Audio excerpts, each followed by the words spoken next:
Hi, everybody. Welcome back to Old Time Rock and Roll. I'm your host, David Tier, and today is Halloween, October 31st, 2023. But yesterday, I missed yesterday.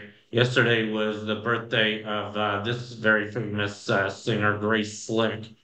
She was born October 30th, 1939, and she had a very big career. She was she started with a group called Jefferson Airplane, shown here. They were one of the big psychedelic bands, and that started in San Francisco in the Haight-Ashbury district. They got started in 1965.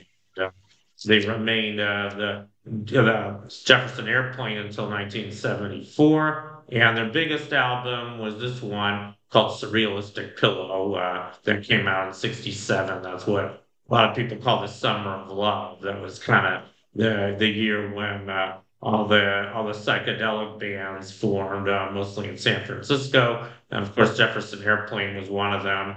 And they had two big hits on this album. They had Somebody to Love and White Rabbit. I think they're both really nice songs. And anyway, that was Jefferson Airplane. And then in 1974, they changed their name to Jefferson Starship. I think they still had pretty much the same lineup. Grace Slick was still with them. You can see them in the back, a little bit older. But anyway, they had several big hit albums. The first one was called Red Octopus. This one came out in 1975. This had the song Miracles, which I believe was the biggest hit so far.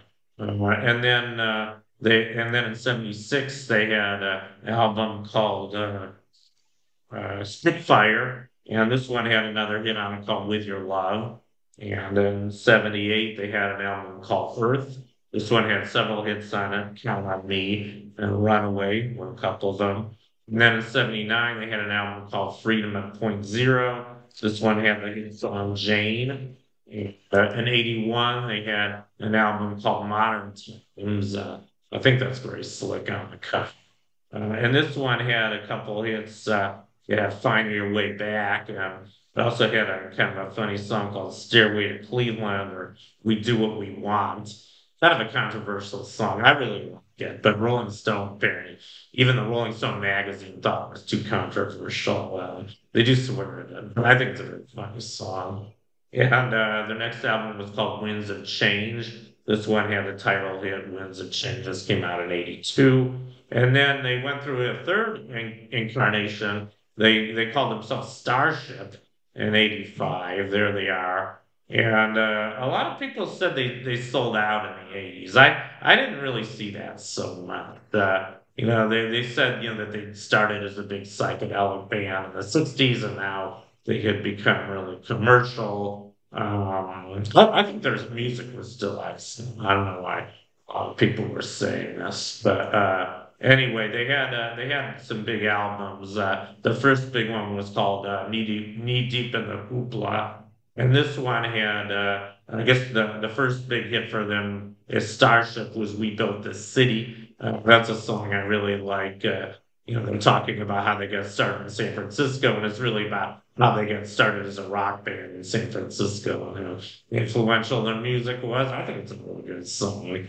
They also had another that one went to number one. By the way, that was their first number one song, believe it or not. Is any of their of their incarnations since Jefferson playing? I don't think it's the best, but and then they had another number one on this album called Sarah.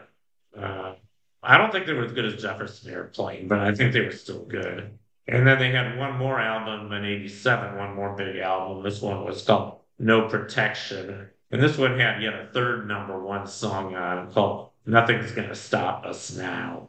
And it's an okay song, but it was used in this terrible movie I never saw called Mannequin. It's not my favorite of their songs, but I really do like the group. I like all of their incarnations, and I think Grace Slick was really the one who made them really excellent. So anyway, that's my profile on Grace Slick. I hope you enjoyed it, and I'll see you next.